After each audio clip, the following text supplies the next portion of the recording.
It was supposed to be the worst day of my life, but I hadn't realized how much worse things could get.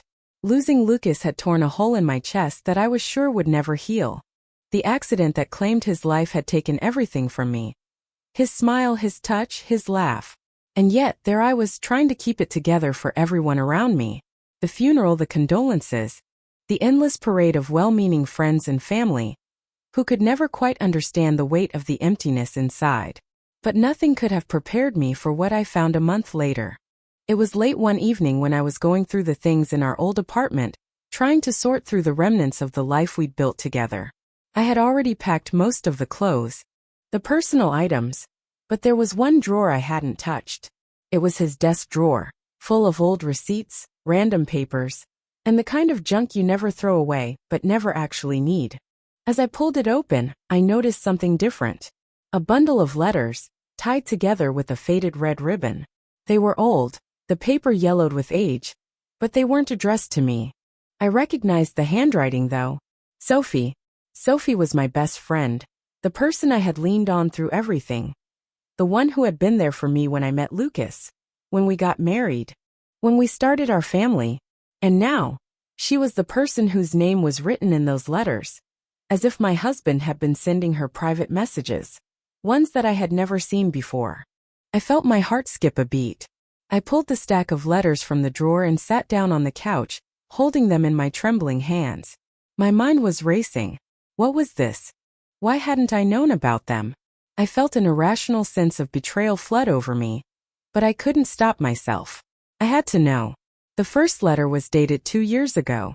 Dear Sophie, I can't keep pretending everything is fine. You know how much I love her, but sometimes I wonder if we're meant to be. There's a distance between us that I can't explain. A disconnect that I'm afraid is only going to grow with time. I don't want to hurt her, but I need something more. You know what I mean, don't you? I need to be whole again, and right now I'm not. I don't want to lose her, but I don't know how to fix what's broken. I just wanted to tell you, in case you were wondering. Lucas. I couldn't breathe. The words echoed in my mind, and for a long moment I couldn't make sense of them. Lucas had been unhappy? He had told Sophie? My thoughts were a whirlwind of confusion, pain, and anger. Why hadn't he ever told me? Why hadn't I seen it? I opened the next letter. Sophie, I know you're going to think I'm crazy for saying this, but I can't help myself. The things I've been feeling when I'm with you, everything just makes sense. It's like there's this quiet understanding between us that I don't have with anyone else. I've tried to push it away, to deny it, but I can't anymore. There, I said it. Please don't hate me. Lucas. I read it again, my hands shaking as I tried to understand the meaning of his words. What was he saying? Had he been in love with her? The realization hit me like a freight train. The love I thought was mine to keep, the love I had given so freely and without reservation, had somehow been shared with Sophie, my best friend. I couldn't take it anymore. I stood up, pacing the room as I tried to make sense of everything. The letters were evidence of something I wasn't sure I wanted to uncover. The truth. My mind kept repeating that one word, but what did it mean? What was Lucas trying to tell me? And why had he hidden this from me? I couldn't stop myself. I had to find out more. It wasn't until a few days later that I found the courage to call Sophie. My heart was pounding in my chest as I dialed her number, and for a moment I thought about hanging up. What was I even going to say to her? How could I confront her without falling apart? She answered on the second ring. Hey, it's me, I said, my voice shaking despite my best efforts to sound calm. Kate, what's up? How are you holding up? Sophie's voice was warm, comforting as it always had been, but it felt different now. Strange. I need to see you, I said, cutting her off. Now. There was a pause on the other end, and I could almost hear her hesitation. Sure, I'll be over in a bit. Is everything okay? No, I said firmly. We need to talk. In person. The call ended quickly after that, and I spent the next few hours pacing my apartment, waiting for her to arrive. When she knocked at the door, I barely recognized the woman standing in front of me. She was still my best friend, but there was something about her that felt off. Her smile didn't reach her eyes, and the way she looked at me was different. Kate, what's going on? She asked. Stepping inside. Sit down. I said, my voice barely above a whisper. We need to talk about Lucas.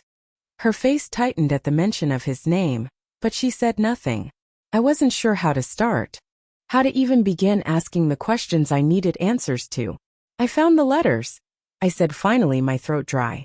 The ones he wrote to you. Sophie's expression flickered for a moment, but she quickly masked it with a forced smile. Kate, don't lie to me, Sophie. I know everything. I cut her off, my voice rising in anger. You and Lucas, were you in love with him? Her face paled, and I saw her shoulders stiffen. She didn't answer immediately, and in that moment, I knew the truth I had been afraid to face. The pain that would follow would be unlike anything I had ever known. Kate, she finally whispered, her voice trembling. I didn't mean for it to happen. I never wanted to hurt you. But the damage had already been done. I could feel the tension thick in the air as Sophie stood in front of me, her eyes avoiding mine. Her silence was deafening, and the weight of her words, if she ever found the courage to speak them, hung in the air like a storm about to break. My mind was a whirlwind. Too many thoughts racing through it to form any coherent question, any rational explanation. How had it come to this? My best friend, the one person I trusted with my heart, had betrayed me in a way I could never have imagined. And Lucas, the man I had spent my life loving, had kept this secret from me. Sophie swallowed, her lips trembling. She seemed to be fighting an internal battle, her emotions warring with each other. For a brief moment, I almost felt a flicker of sympathy for her. But then, I remembered the letters. The confessions, the admission of feelings that were meant for me and me alone. The anger surged again, raw and unrelenting. Tell me the truth, Sophie. Was he going to leave me for you? Asked. My voice quieter now, but no less fierce. Her eyes snapped up to meet mine, and for the first time I saw a crack in her mask. There was guilt in her expression, but also something else, something darker. She opened her mouth, but no words came out at first. I wanted to scream at her to just say it, to stop hiding behind her silence. Finally she spoke, her voice barely above a whisper. I never meant for any of this to happen, Kate. It wasn't supposed to go this far. Then why did you let it go this far? My voice was trembling now, a mixture of hurt and disbelief. You let him into your life and now he's gone. But it's not just him I'm angry at. It's you too. She closed her eyes as though trying to gather her thoughts, but when she opened them again, there was something different about her. Something more hardened. She was no longer the Sophie I had known all these years. This was a version of her I didn't recognize, and it scared me. I never planned for him to die, Kate, she said, the words coming out sharp, as if they had been building up for a long time. But I never wanted to share him with you either. The words hit me like a slap in the face. My heart felt like it stopped beating for a moment. What are you talking about? I gasped, stumbling back a few steps, as if the ground beneath me had been pulled out. Sophie's face twisted with frustration. You were happy, weren't you? You had everything. The life. The family. The perfect little world you'd built around yourselves. But Lucas, he didn't want that anymore. He wanted something else, something more. And I couldn't just watch him stay in that marriage with you, pretending to be happy when I knew he wasn't. I shook my head, disbelieving, trying to make sense of the words that were coming out of her mouth. So what? You thought you could just take him from me? You knew how much I loved him. You knew how much I needed him, and you did this behind my back. Kate, I'm sorry. I never wanted to hurt you. She looked genuinely pained, but there was an edge to her voice now, a bitterness I hadn't noticed before. But you were always so perfect, so put together. And I was just watching from the sidelines, always the second choice. I thought maybe if I could just have a piece of him, just a small part of the love that you had, it would make everything better. I could feel my chest tightening, the words slicing through me like a blade. This wasn't just about Lucas anymore. This was about something deeper, something Sophie had been carrying all along. I could see now in the way she spoke that this had been eating at her for a long time. It wasn't just about an affair. It was about her own insecurities, her own feelings of inadequacy.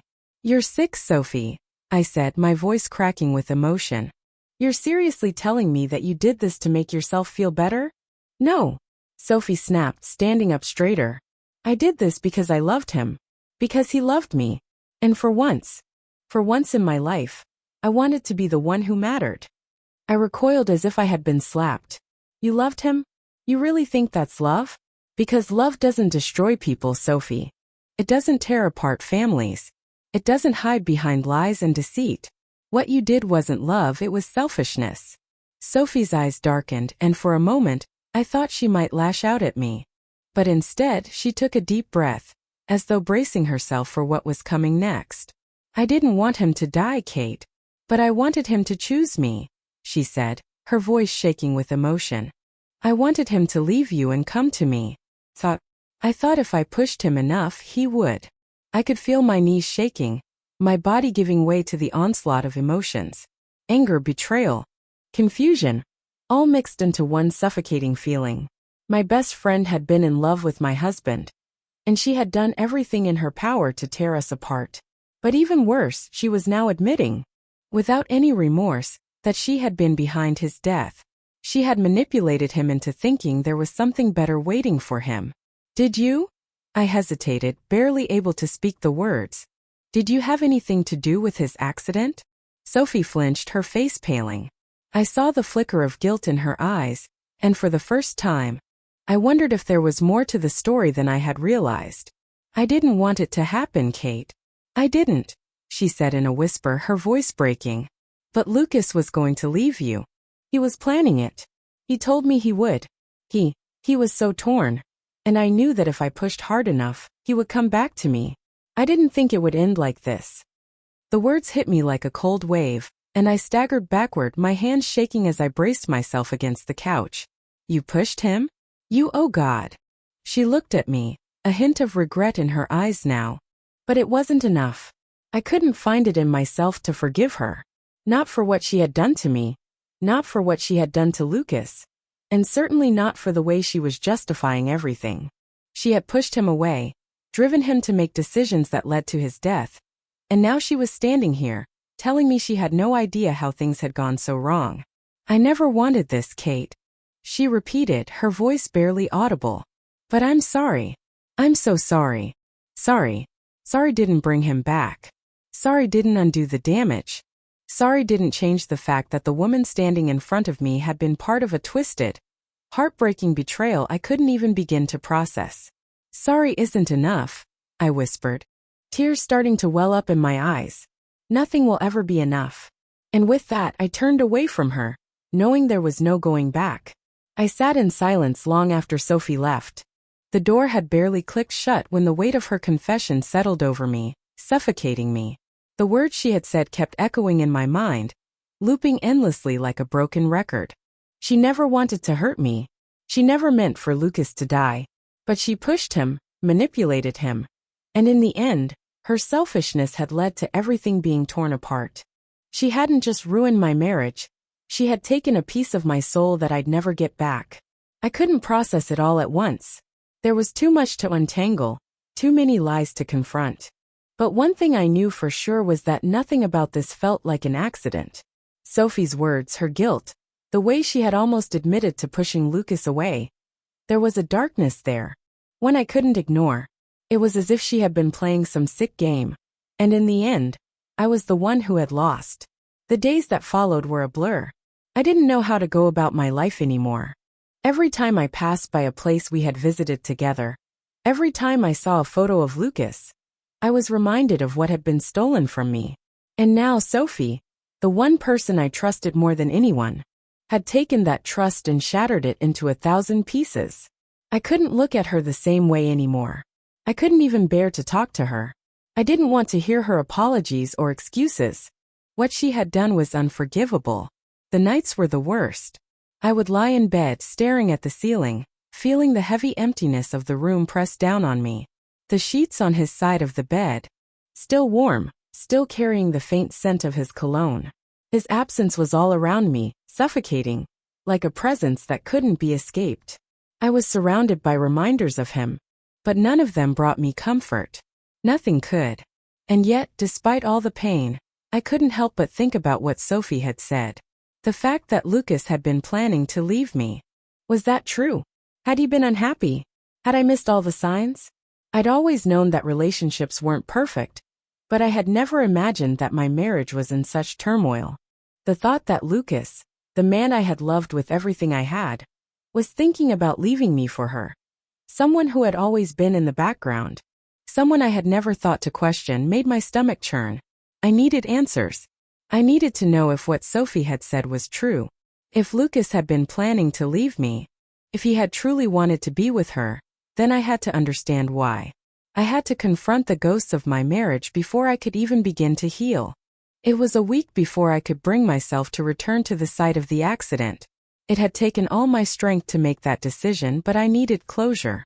I needed to see where everything had fallen apart. The road where Lucas had died was now just a stretch of asphalt, the scene of tragedy erased by time and the passing of traffic. But for me, it was a place that would always carry the weight of his final moments. I parked my car and stepped out, my breath freezing in the cold January air. The place felt different now, as if the very ground itself had absorbed the pain and confusion that had occurred there. I walked slowly, my feet crunching on the gravel, the sound breaking the silence of the evening. The place was still so ordinary, so unremarkable, yet to me, it would forever be marked by the loss of Lucas. I sat down on the side of the road, my knees drawn up to my chest as I tried to make sense of everything. Why had it happened? Was it just an accident, a terrible twist of fate? Or had it been something more? Something that Sophie's words had hinted at? I couldn't ignore the nagging feeling that there was more to Lucas's death than I could understand. Maybe it was just my grief clouding my judgment. Or maybe there was a part of me that couldn't accept that he was gone. I had no answers, just more questions. And each one hurt more than the last. The sound of a car pulling up behind me made me turn, and I was surprised to see a familiar face stepping out. It was Detective Harris, the officer who had been assigned to Lucas's case. He had been there the day of the accident, taking statements and gathering evidence. He hadn't said much at the time, but I had noticed the way he had looked at me, as if he was weighing something in his mind. "Kate," he said, his voice gentle but firm. "What are you doing here?" I stood up slowly, brushing the dust from my jeans. "I needed to see it," I replied quietly, "to understand what happened." Detective Harris nodded, his expression unreadable. He stepped closer, his hands in his pockets as he surveyed the road. "I understand, but I want you to know that we've done everything we can. The accident was exactly that. An accident. There's no indication of foul play, and the investigation is closed." I stared at him, my heart pounding in my chest. But what if it wasn't an accident? What if someone? He held up a hand, cutting me off. "Kate, I know this is hard, but we've looked into every possibility. There's nothing more to investigate. Lucas's death was tragic, but it was just that, a tragic accident." I shook my head, refusing to accept it. "No, there has to be more. Sophie." I stopped myself, realizing I had almost said too much. "Sophie said things and I—" "Kate," Harris interrupted again, this time with a gentler tone. "I understand you're grieving, but you need to let it go.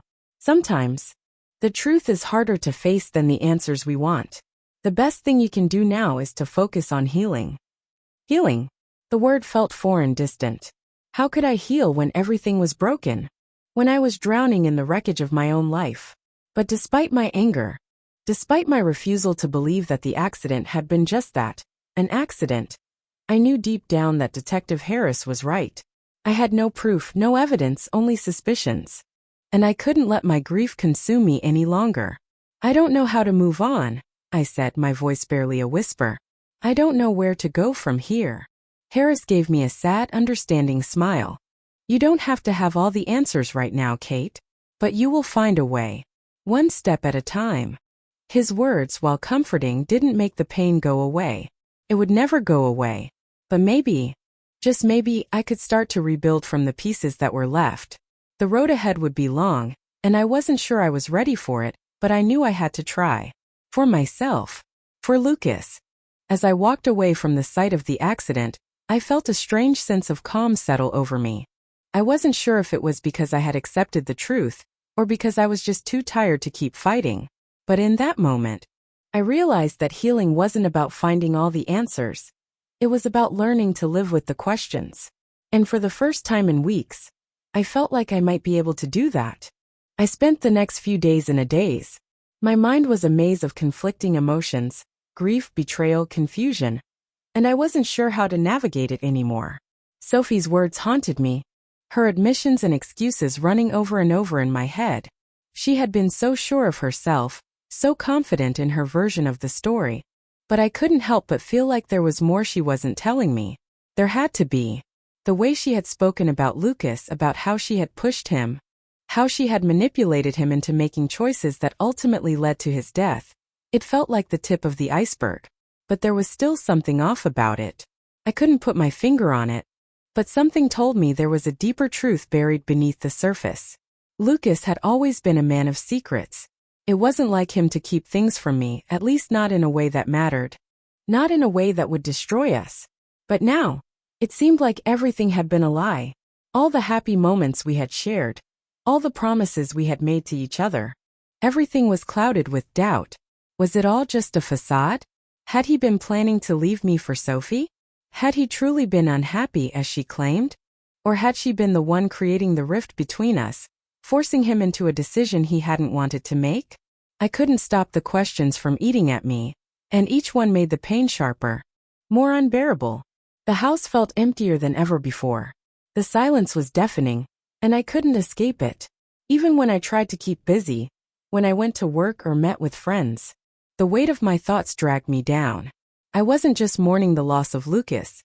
I was mourning the loss of the person I thought I knew. I was mourning the woman I thought I had been. Someone strong, someone who had everything under control. Now I felt like a stranger in my own life. It wasn't until I received a letter from the lawyer that things took a different turn.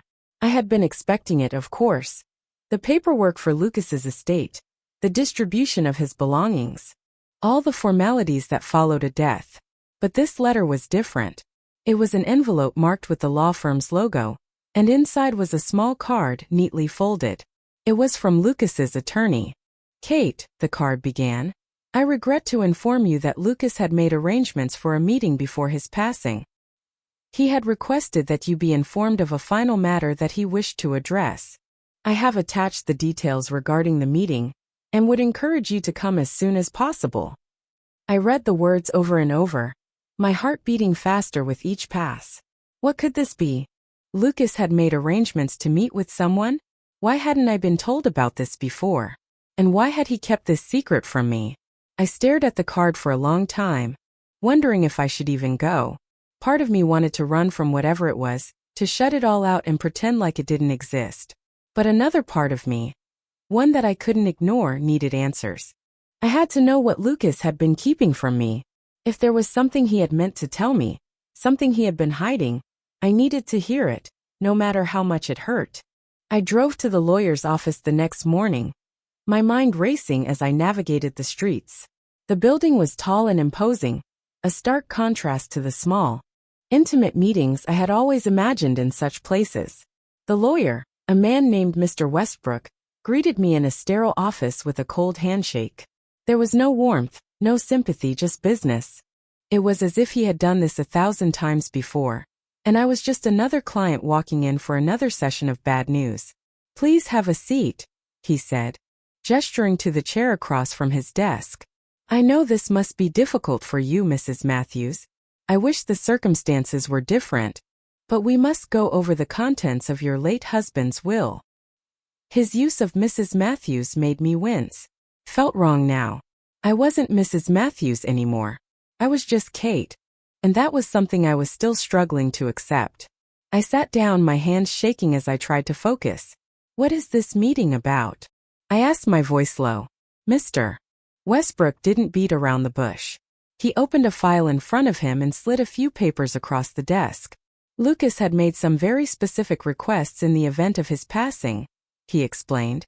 "One of these requests was that you receive a copy of a letter he wrote, which I believe is important for you to understand." A letter? Lucas had written a letter to me? My heart began to race as he handed me the paper. I recognized the familiar handwriting immediately. It was his. I took a deep breath and opened the letter. The words jumped off the page, each one hitting harder than the last. Kate, it began. If you're reading this, it means that I'm no longer here. I'm sorry. I never wanted to hurt you, but I need you to understand something. The choice I made wasn't easy. It wasn't something I wanted to do, but it was something I had to do. I didn't want to leave you, but I couldn't keep living a lie. I couldn't keep pretending to be someone I wasn't. The truth is, I had been unhappy for a long time. I had been lying to myself, to you, and to Sophie. I thought I could fix it. I thought I could figure it out without causing any harm. But in the end, I was too broken to fix. I stopped reading for a moment, my vision blurring as the words cut through me. I wanted to scream, to throw the letter away, to forget about it all. But I couldn't. I had to keep going. I loved you, Kate. I always will. But I need you to know that I never wanted to hurt you. I thought I could make everything work, that I could somehow find a way to live in two worlds. But I couldn't. I know this isn't the way you wanted things to end, and for that I am truly sorry. Please take care of yourself. You deserve happiness.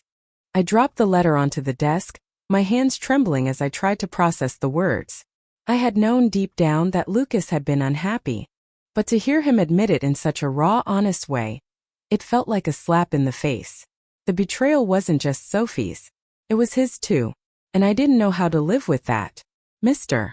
Westbrook watched me carefully, his face unreadable. There's more, he said softly. Lucas also wanted to make a financial arrangement for you. He knew you might need help adjusting after his passing, so he made sure there would be funds available to assist you during this difficult time. But the money didn't matter to me. It never had. What hurt more than anything was the realization that Lucas had known for so long that he was unhappy, that he had been living a lie. And in the end, it was his decision to leave, to walk away from me, that had led to everything falling apart. The money, the house, the life we had built, it all felt hollow now. I understand, I said quietly, my voice hoarse. Thank you.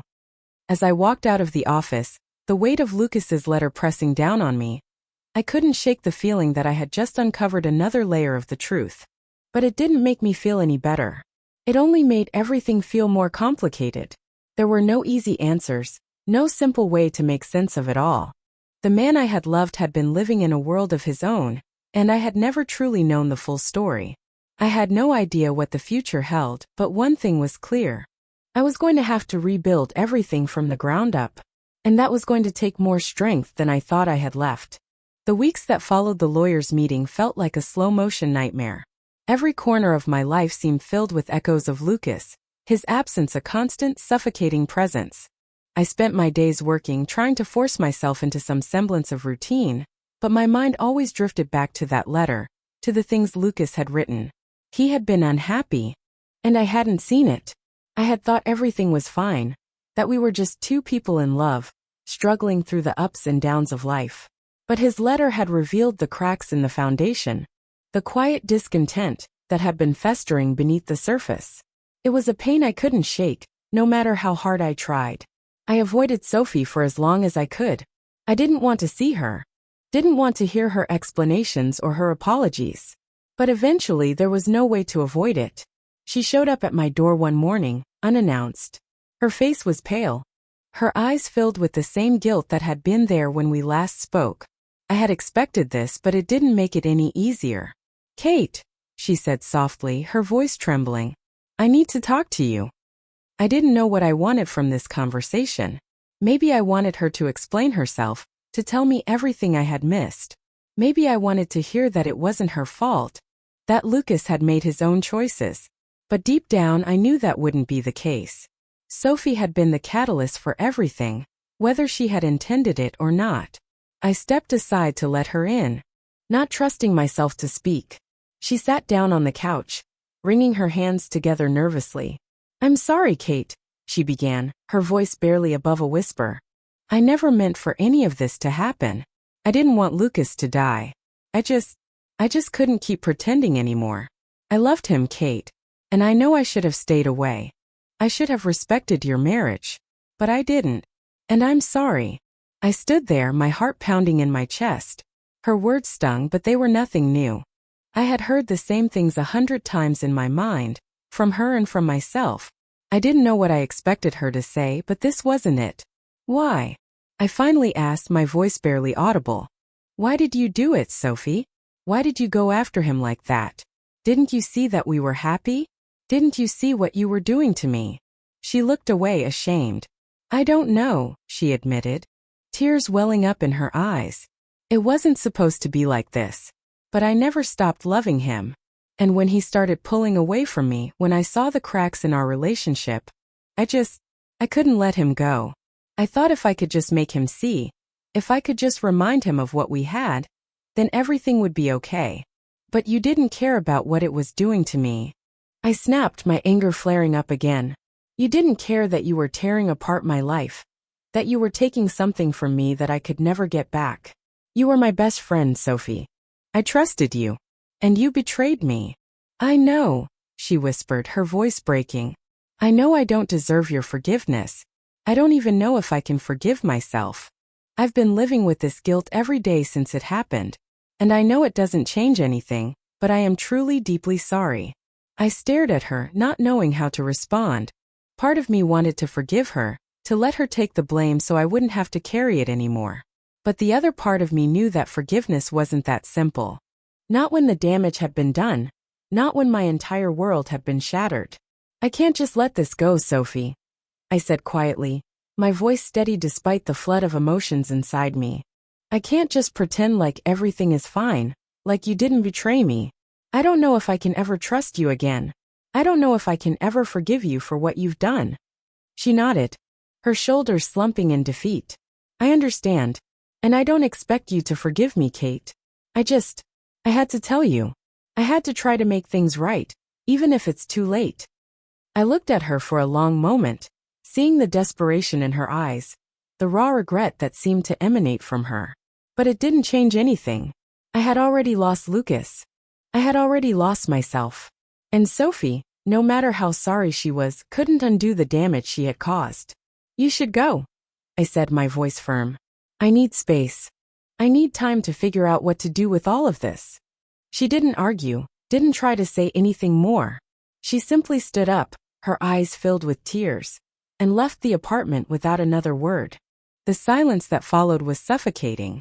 I felt like I was drowning in it, alone with my thoughts and the weight of everything I had learned. Lucas's death, Sophie's betrayal, the secrets they had kept from me.